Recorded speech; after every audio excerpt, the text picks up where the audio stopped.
wabarakatuh. I will explain about steps on all week long learning. Number one, the importance of research. Research adds to our knowledge. In researching, we will find and do many new things. The demand to read and research the rest is reference will indirectly increase our knowledge and many other factors. B. Research improve practice the more professional we are. C. Research improve policy debates. It provides information to policy makers when the research and educational topics. D. Several problems with research today. A research conducted can solve several problems. I think that's all for me. Wassalamualaikum warahmatullahi wabarakatuh.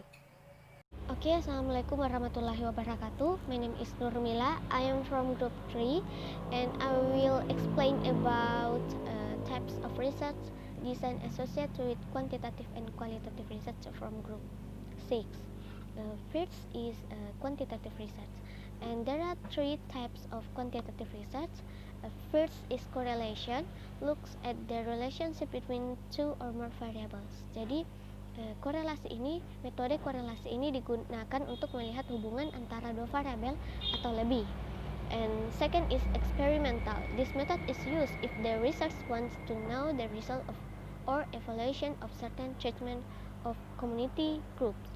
Jadi experimental metode ini digunakan jika peneliti ingin mengetahui hasil atau evaluasi perlakuan kelompok masyarakat tertentu. And the third is survey. This method is used when the researcher wants to know the trend, behavior, or opinion of the population by examining a sample of the target population.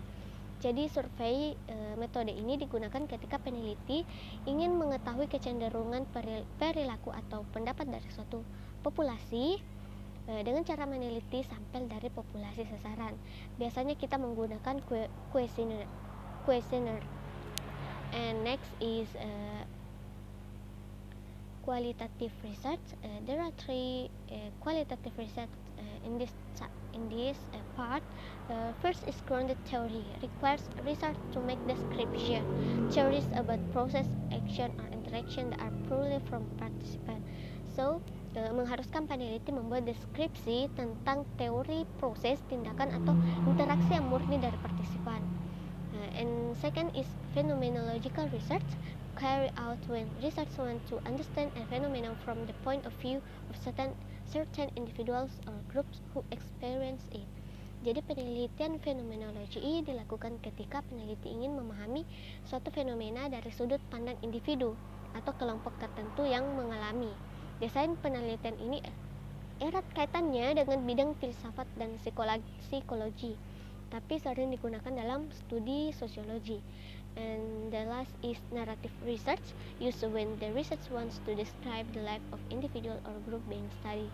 Jadi penelitian terakhir ini adalah penelitian naratif, di mana digunakan ketika peneliti ingin mendeskripsikan kehidupan individu atau kelompok yang diteliti. Jadi hasil penelitian ini dijelaskan secara naratif dan kronologis. Tak jarang penuturan hasil penelitian yang disampaikan oleh para informan juga dipadukan dengan cara sudut pandang peneliti tersebut.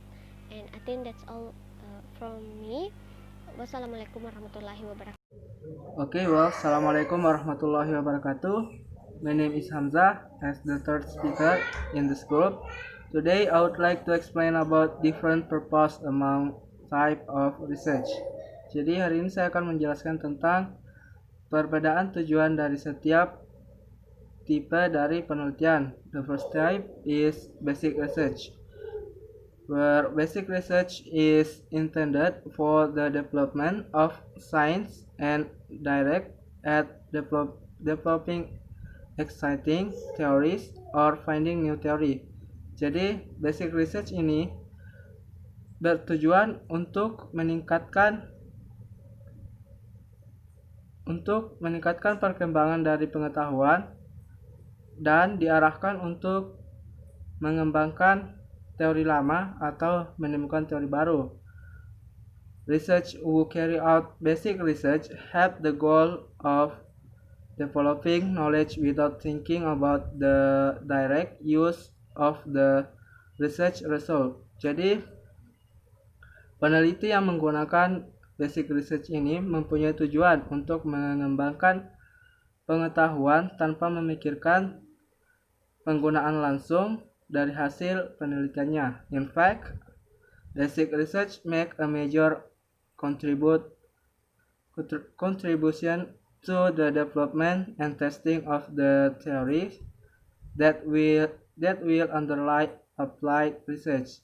Jadi faktanya bahwa penelitian dasar ini mempunyai kontribusi yang besar terhadap perkembangan dan pengujian teori yang nantinya akan mendasari teori terapan atau applied research.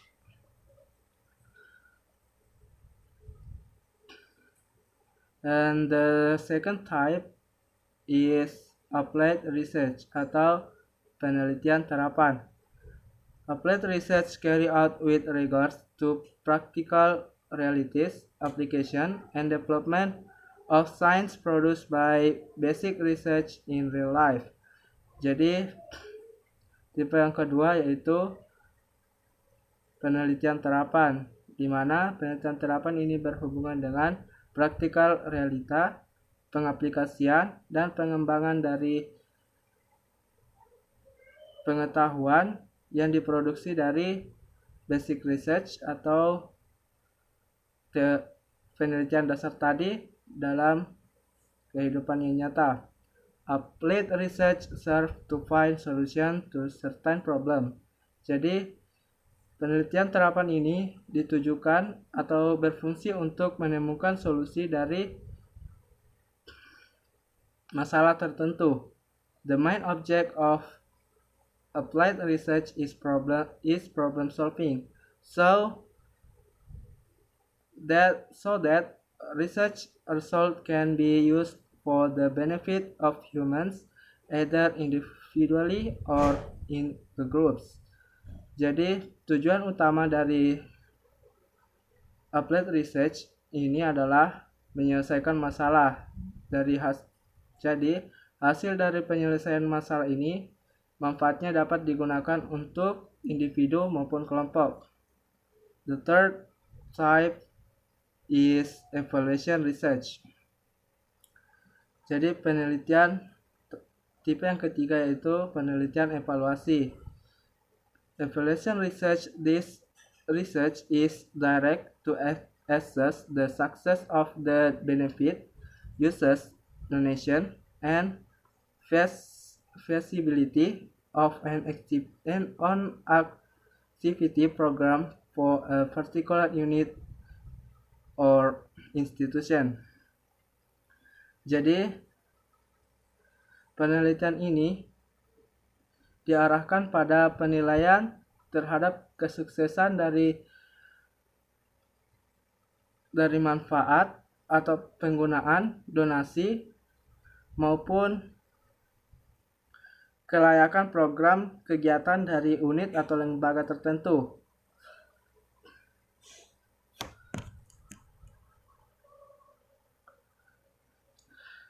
Evaluative research can increase knowledge about activity and can encourage further research or development and help leaders to determine policy.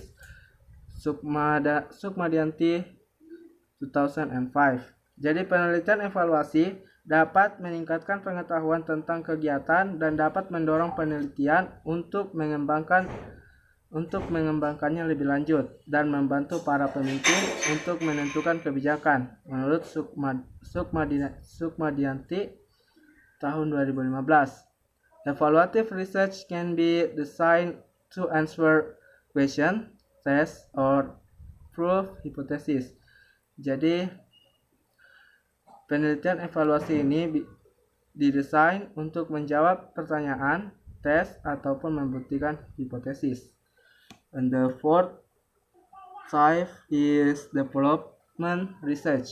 Development research used to develop and validate product used in education. Tipe yang keempat yaitu tipe perkembangan, digunakan untuk perkembangan atau untuk mengembangkan dan memvalidasi produk yang digunakan dalam pendidikan. The resulting product include training materials for the teacher, learning materials, media, education, and management system in learning. Jadi hasil dari produk itu berupa pelatihan materi untuk guru, materi pembelajaran, media, pertanyaan, dan sistem manajemen dalam pendidikan atau pembelajaran.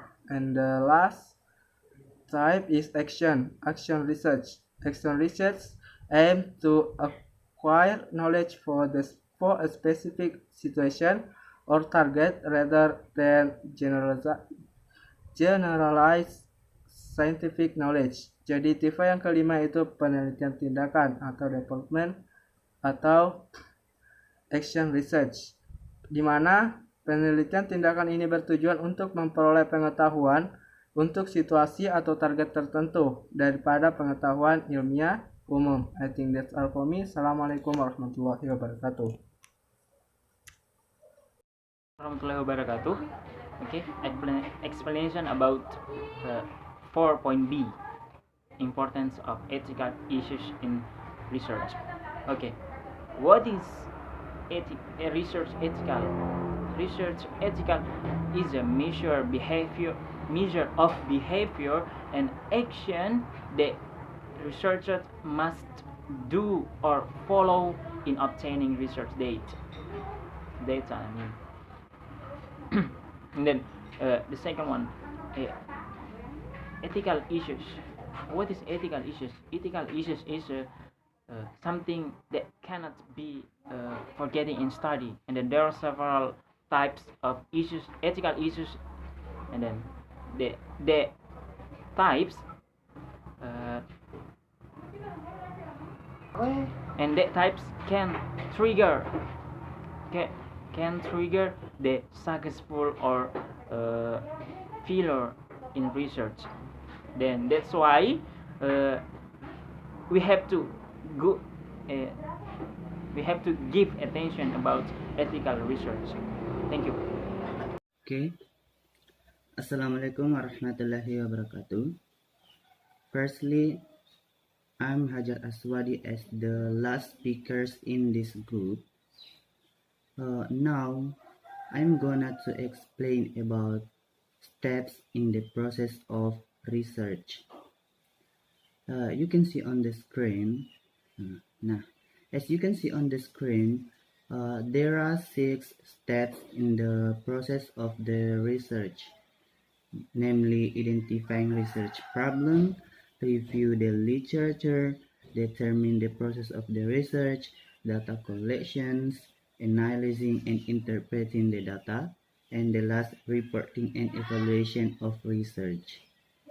Now, the first step is identifying research problem. In these steps, we have to determine or identify a particular topic and focus to be researched.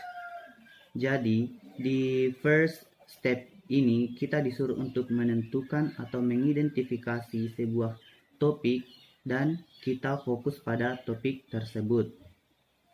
The problem can be an issue, phenomena, or problem that needs to be solved. Jadi, masalah-masalahnya atau problem-problemnya dapat berupa isu-isu atau fenomena dan masalah-masalah lain yang perlu diselesaikan atau masalah yang membutuhkan penyelesaian. Kemudian, the second step is review the literature. Di second step ini, we have to know or find out whether research we are going to do has ever been done. Then, we understand problem from previous research and we understand certain aspect of issues, phenomena, or problem previously that have been resolved. Jadi di second step ini kita harus mengetahui apakah penelitian yang akan kita lakukan sudah pernah dilakukan oleh orang lain. Kemudian kita harus memahami aspek-aspek permasalahan dari penelitian kita, baik itu dari aspek-aspek permasalahan tersebut, dari fenomena, atau dari permasalahan yang sebelumnya telah kita selesaikan. Nah, here we have to also step in building knowledge on a research topic. Jadi di step kedua ini kita juga harus menguraikan step-step atau langkah-langkah dalam membangun pengetahuan tentang topik yang akan kita teliti. Then the third steps of the process in the process of the research is determine the purpose of the research. In these steps, we determine of the purpose of the research we do, or our intent or our mean of the research being carried out. Jadi di step ketiga ini kita harus menentukan apa tujuan kita atau apa maksud kita melakukan penelitian tersebut. Then in the fourth steps is data collections. We identify and gather information by doing certain things or by observing behavior. That means we need to obtain accurate data, and the data can be obtained from an individual's place and organization. Jadi dalam step keempat ini kita harus mengidentifikasi dan mengumpulkan informasi dengan melakukan sesuatu, atau bisa dengan melakukan mengamati perilaku seseorang atau yang kita mau teliti. Kemudian kita juga harus mendapatkan data yang akurat, dan data tersebut bisa kita peroleh dari seseorang, bisa kita peroleh dari suatu individu, dari tempat, atau dari sebuah organisasi. Then these steps will produce a collection of numbers and words.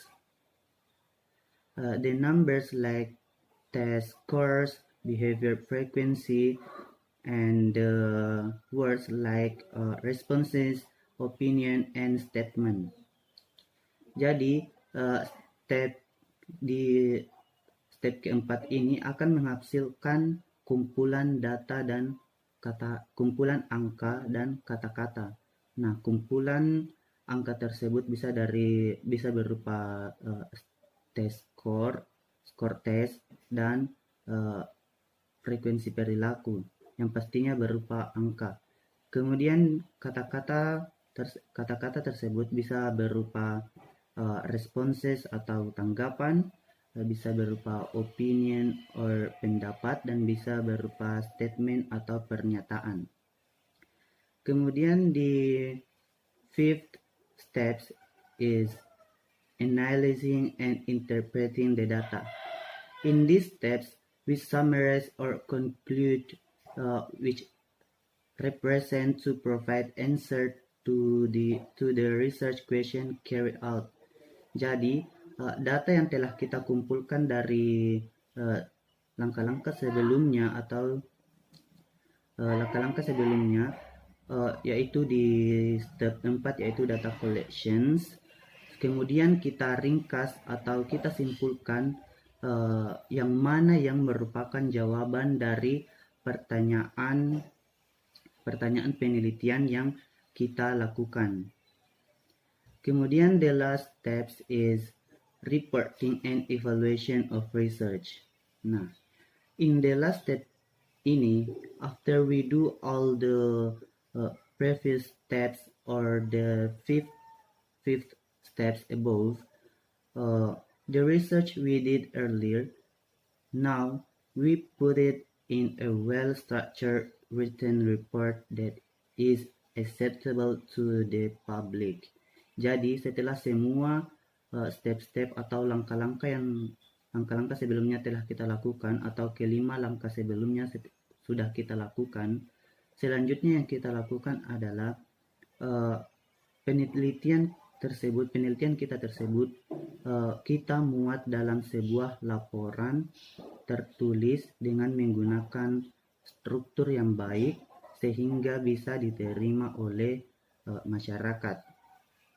Then in these steps it also requires an evaluation or assessment of our research, whether it is appropriate or requires revision and additions. Nah, di step terakhir ini juga ada evaluasi atau penilaian dari penelitian kita. Apakah penelitian kita sudah sesuai dengan yang diharapkan atau masih memerlukan revisi atau tambahan. Okay, that is the steps of the process of the research. Thank you for your attention, guys. And Assalamualaikum warahmatullahi wabarakatuh.